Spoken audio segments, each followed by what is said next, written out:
அனைவருக்கும் வணக்கம். நீங்கள் இணைந்து கொள்வதிலும் என் முதற்தர செய்தி வழங்குனர் பிரதான செய்திகளோடு சக்தி டிவி குளோபலூடாக சர்வதேசத்திலிருந்து இணைந்து கொண்டிருக்கும் உங்கள் அனைவரையும் நாங்கள் நேரடியாக சந்திக்கிறோம். நான் ஜெஃப்ரி ஜெபதார்ஷன். வணக்கம் ராஜினி. வணக்கம் ஜெஃப்ரி. வணக்கம் நேயர்களே. நியூஸ் ஃபர்ஸ்டின் இரவு 8 மணி பிரதான செய்திகளோடாக இன்றைய தினமும் உங்களை சந்திப்பதில் மகிழ்ச்சி. நமது விரிவான செய்திகளுக்கு செல்லும் முன்னர் முதலில் இன்றைய தலைப்புச் செய்திகள்.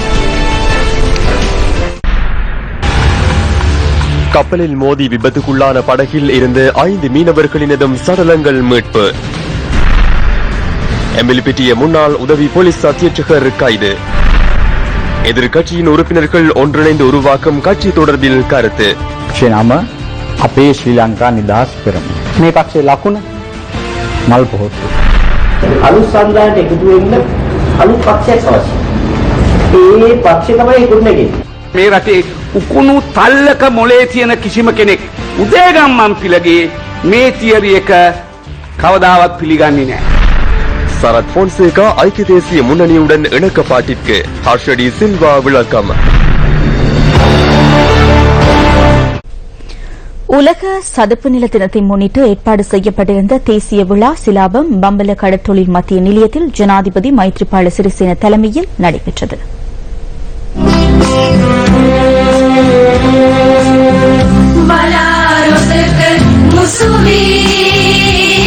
உலக சதுப்பு நில தினத்தை நினைவுகூரும் நோக்கில் ஜனாதிபதி இதன்போது மரக்கன்றொன்றை நாட்டினார். அதனைத் தொடர்ந்து உலக சதுப்பு நில தின நினைவு முத்திரை வெளியிடப்பட்டது. ஜனாதிபதியுடன் அமைச்சர்கள், பாராளுமன்ற உறுப்பினர்கள் உள்ளிட்ட பலர் நிகழ்வில் கலந்து கொண்டிருந்தனர். සමහර නගරවල අද ලෝකේ ඔක්සිජන් බෑගේ කරේ දාගෙන යන තත්ත්වයට இயற்கை வளங்களுக்கு ஏற்படுத்தப்படுகின்ற அழிவுகள் காரணமாக இன்று உலகின் சில நகரங்களில் வாழும் மக்கள் ஆக்சிஜன் அடங்கிய பொதியை தோளில் சுமந்து செல்ல வேண்டிய துர்ப்பாக்கிய நிலைக்கு தள்ளப்பட்டுள்ளனர்.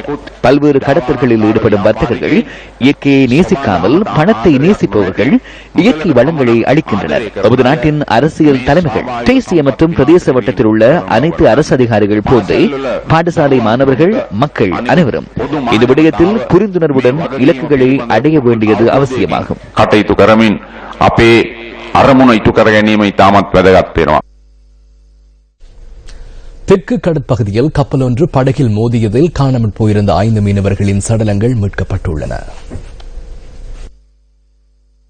2 டோரா படகுகளின் மூலம் அந்த பகுதியில் மேற்கொள்ளப்பட்ட தேடுதல் நடவடிக்கையின் மூலம் சடலங்கள் மீட்கப்பட்டதாக கடற்படை ஊடக பேச்சாளர் கேப்டன் அக்ரம் அலவி தெரிவித்தார்.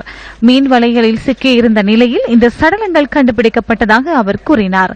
ஹிக்கடுவே மீன்பிடி துறைமுகத்திலிருந்து கடந்த 29ஆம் தேதி கடலுக்கு சென்ற மீனவ படகொன்று கப்பல் ஒன்றுடன் மோதி நேற்று விபத்துக்குள்ளானது.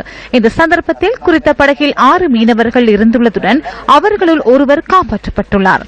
ஜாயல, ரத்கம, கல்கமோ ஆகிய பகுதிகளைச் சேர்ந்த மீனவர்களே விபத்தின் பின்னர் காணாமல் போயிருந்த நிலையில் சடலமாக மீட்கப்பட்டுள்ளனர். விளக்கமறியலில் வைக்கப்பட்டுள்ள யோஷித்த ராஜபக்ச உள்ளிட்ட 5வரையும் பார்வையிடுவதற்காக இன்றும் மக்கள் பிரதிநிதிகள் சிலர் வெலிக்கடை சிறைச்சாலைக்கு சென்றிருந்தனர். பாராளுமன்ற உறுப்பினர் நாமல் ராஜபக்ச உள்ளிட்ட குடும்ப அங்கத்தவர்கள் இன்றும் யோஷித்த ராஜபக்சவை பார்ப்பதற்கு சென்றிருந்தனர். அத்துடன் அரசாங்கத்தில் உள்ள ஸ்ரீலங்கா சுதந்திர கட்சியின் அமைச்சர் சிலரும் இன்று சென்றிருந்தனர்.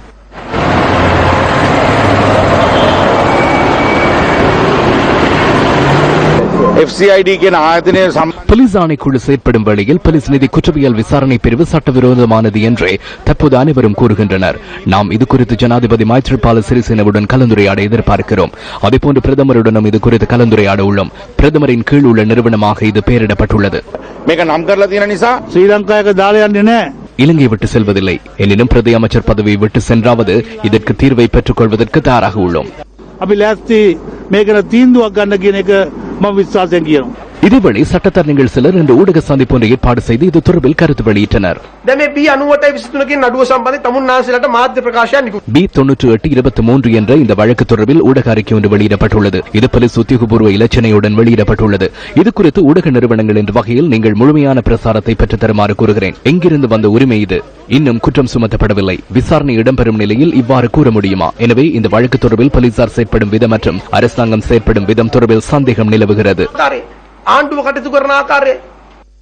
அமைச்சர் சிலரும் யோஷித ராஜபக்ச கைது செய்யப்பட்டமை தொடர்பில் கருத்து வெளியிட்டனர்.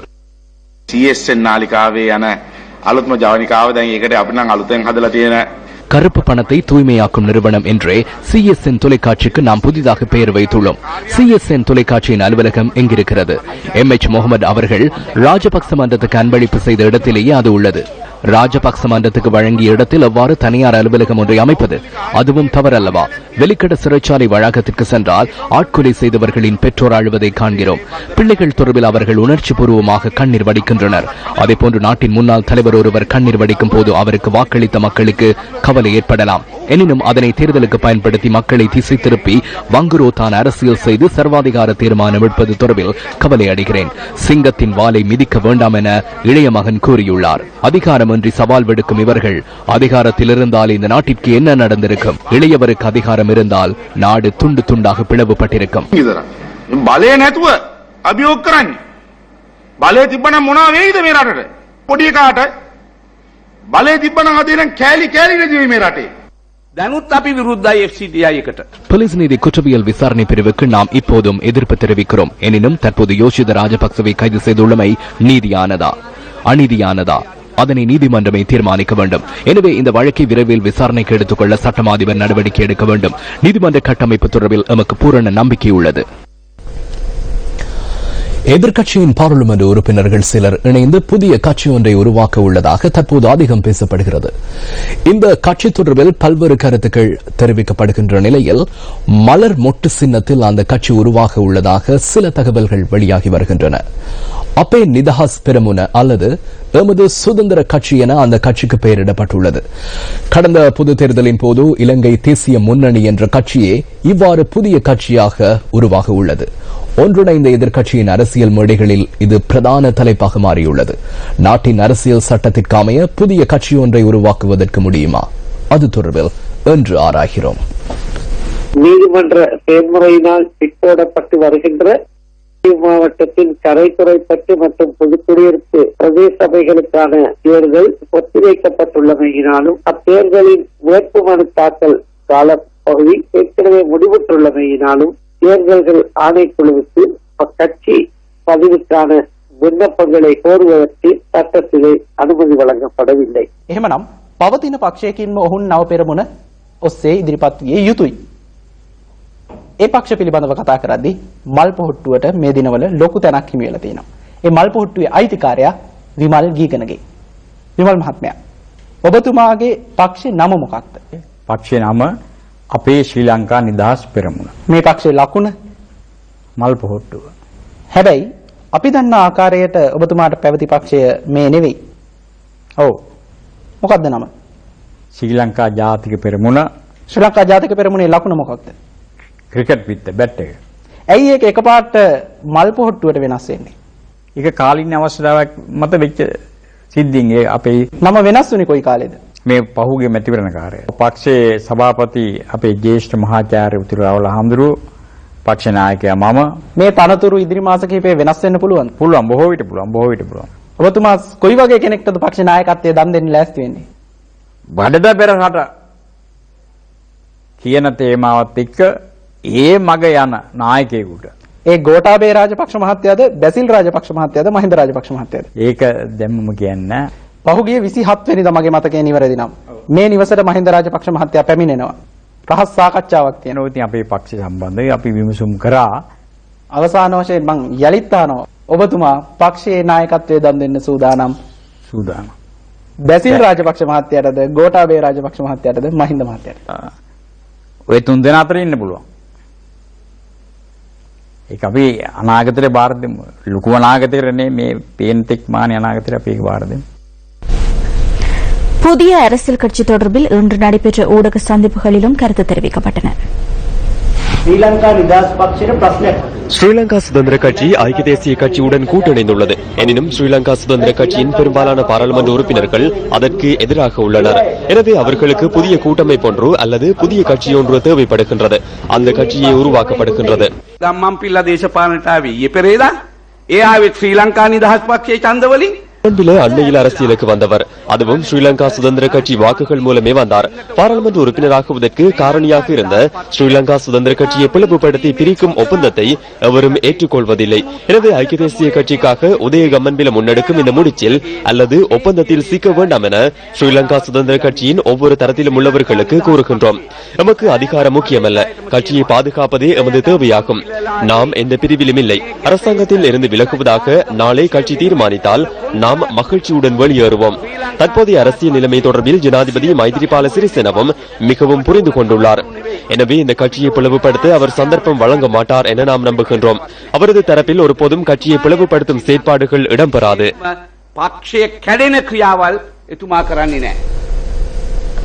நேற்று நடைபெற்ற ஊடகவியலாளர் சந்திப்பொன்றில் தேசிய சுதந்திர முன்னணியின் தலைவர் விமல் வீரவங்ச இவ்வாறு கருத்து வெளியிட்டார்.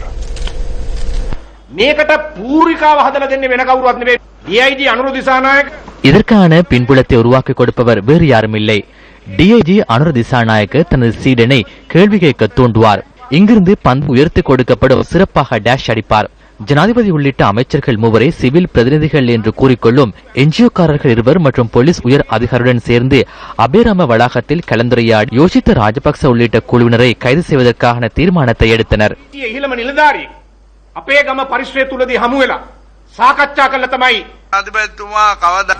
ஜனாதிபதி போலீசாருடன் கதைத்து அவரை கைது செய்யுங்கள், இவரை கைது செய்யுங்கள் என கூறும் கீழ்த்தரமான நிலைக்கு தள்ளப்பட்ட ஒருவர் அல்ல. ஜனாதிபதி மைத்ரிபால சிறிசேன தொடர்பில் விமல் வீரவங்ச இதனை நினைவில் கொள்ள வேண்டும். அவர்கள் செய்தவற்றுக்கே இன்று அனுபவிக்கின்றனர். இன்று விமல் வீரவங்ச சிக்கலில் அகப்பட்டுள்ளார். 22 மில்லியன் ரூபாய் பணத்தை தவறான முறையில் பெற்றுக்கொண்ட விதத்தை கூற முடியாத நிலையிலேயே அவர் இருக்கிறார். இன்னும் ஓரிரு வாரங்களில் விமல் வீரவங்ச வெளிக்கடைக்கு செல்வார் என்பதை மகிழ்ச்சியுடன் கூறிக்கொள்கிறேன்.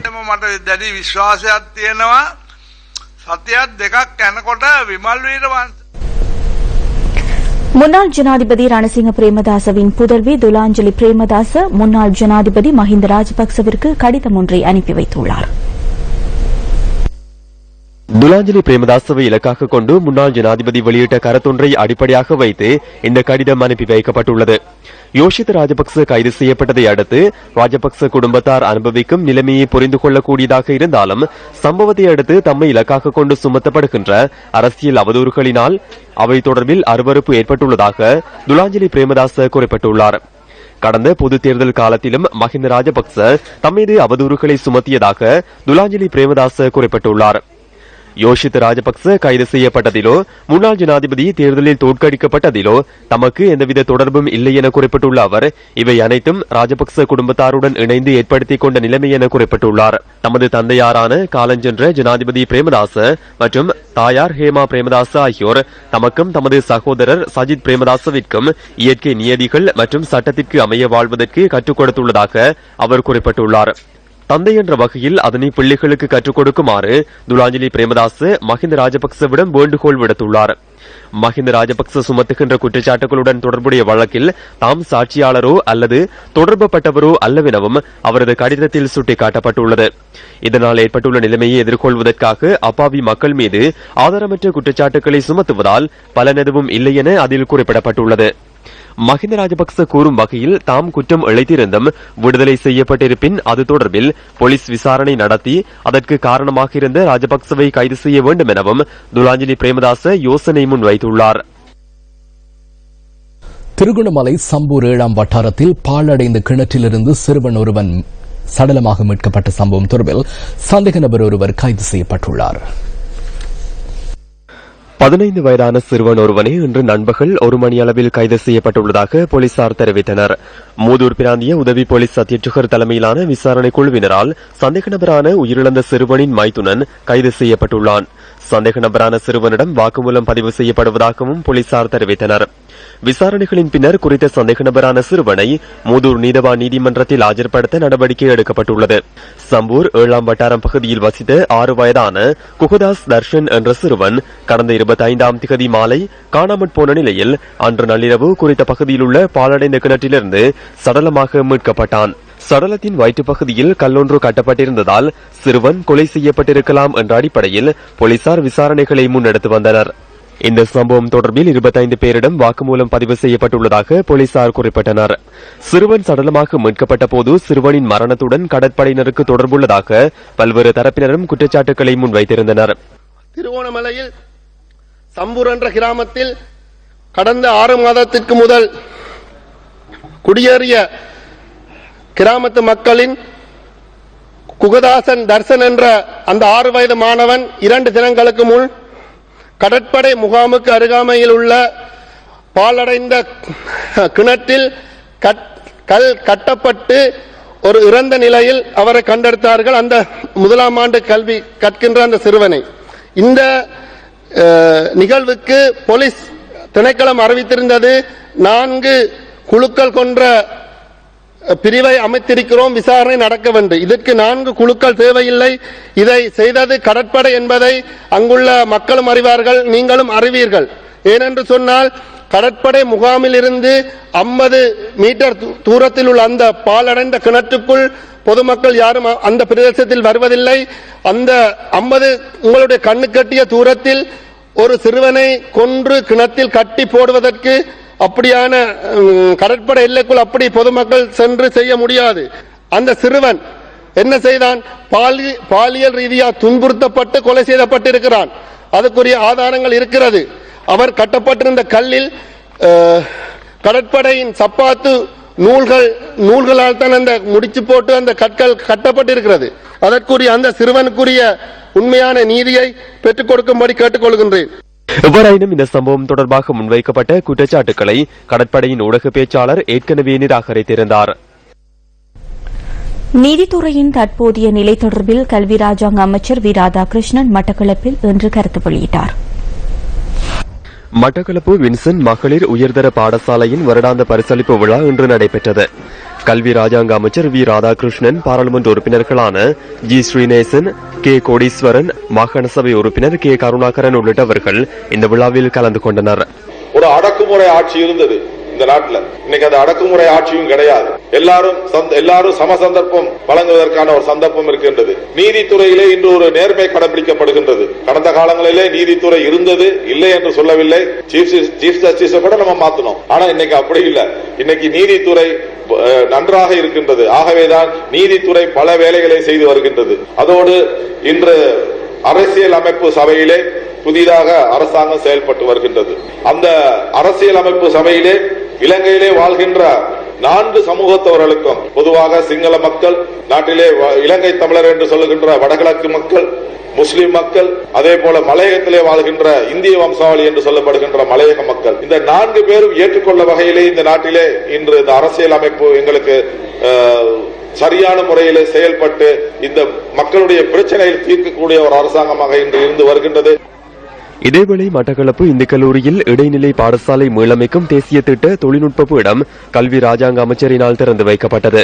நிகழ்வில் பாராளுமன்ற உறுப்பினர் எஸ் யோகேஸ்வரனும் கலந்து கொண்டிருந்தார். யாழ் சாவகச்சேரி பகுதியில் 3,90,00,000 ரூபாய் பெறுமதியான சட்டவிரோத தங்க பிஸ்கட்டுகளுடன் பெண் ஒருவர் கைது செய்யப்பட்டுள்ளார். யாழ் பிராந்திய சிரேஷ்ட போலீஸ் அத்தியட்சகர் பணிமனைக்கு கிடைத்த தகவலுக்கு அமைய சந்தேக நபர் இன்று அதிகாலை 3:50 அளவில் கைது செய்யப்பட்டதாக போலீசார் குறிப்பிட்டனர்.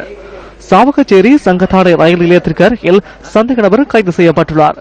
யாழ்ப்பாணத்தை சேர்ந்த 50 வயதான பெண் ஒருவரே 7 கிலோகிராம் பெறுமதியான 70 தங்க பிஸ்கட்டுகளுடன் கைது செய்யப்பட்டுள்ளார். யாழ் பிராந்திய விசேட போலீஸ் பிரிவினூடாக சந்தேக நபரான பெண் கைது செய்யப்பட்டு விசாரணைகளுக்காக யாழ் தலைமையக போலீசாரிடம் ஒப்படைக்கப்பட்டுள்ளார். கொழும்பு தமிழ் சங்கத்தின் தலைவரும் அகில இலங்கை இந்து மாமன்றத்தின் பொதுச் செயலாளருமான கலாநிதி முத்தையா கதிர்காமநாதன் இன்று அதிகாலை இயற்கை எய்தினார்.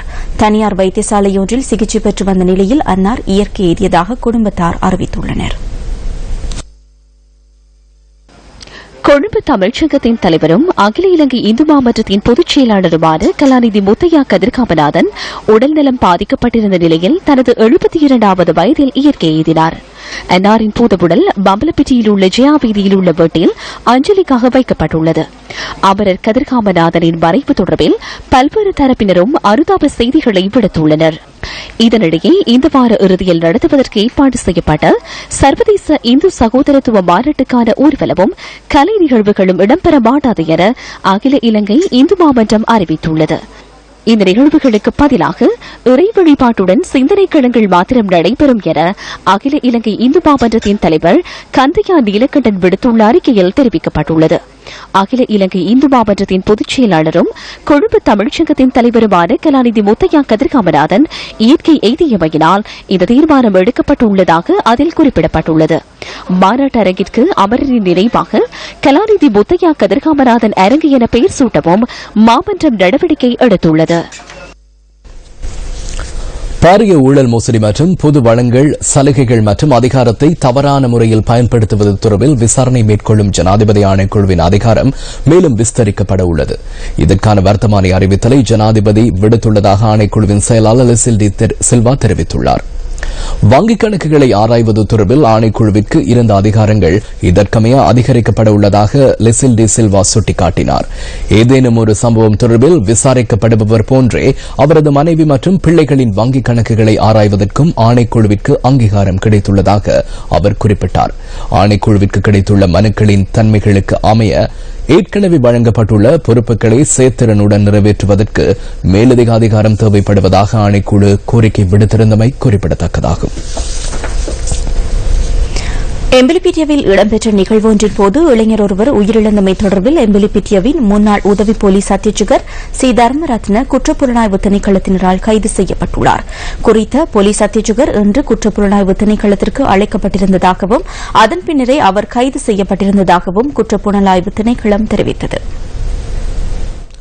யுத்தம் இடம்பெற்ற போது கைது செய்யப்பட்ட மற்றும் சரணடைந்த முன்னாள் போராளிகள் சமூகமயப்படுத்தப்பட்டு பல வருடங்கள் கடந்துள்ள நிலையிலும் அவர்களின் வாழ்வாதாரத்தை மேம்படுத்துவதற்கான நடவடிக்கைகள் இன்றும் முறையாக முன்னெடுக்கப்படுவதில்லை. யுத்தத்தின் தாக்கத்திலிருந்து இன்னமும் விடுபடாமல் வாழ்வதற்கான போராட்டத்தில் சிக்கியுள்ள முன்னாள் போராளிகள் தொடர்பில் அதிகாரிகள் அசம்பந்த போக்குடன் செயல்படுவதாக குற்றச்சாட்டுகள் முன்வைக்கப்படுகின்றன. யுத்தம் முடிவுக்கு வந்துவிட்டாலும் அதனால் ஏற்படுத்தப்பட்ட வடுக்கள் இன்னும் மாறவில்லை. மன்னார் மடு பிரதேச செயலகத்துக்குட்பட்ட இருணை இலுப்பைக்குளம் கிராமத்தைச் சேர்ந்த 39 வயதான வன்னியசிங்கம் வசந்தகுமார் கடந்த 2009ஆம் ஆண்டு கைது செய்யப்பட்டார். 2011ஆம் ஆண்டு வரை வவுனியா, பள்ளிகல, ஓபந்தை, மருதமடு, பொலனறுவை ஆகிய புனர்வாழ்வு நிலையங்களில் தடுத்து வைக்கப்பட்ட இந்த முன்னாள் போராளி இறுதியில் குடும்பத்தாருடன் இணைந்து வாழ்வதற்கான வாய்ப்பை பெற்றார்.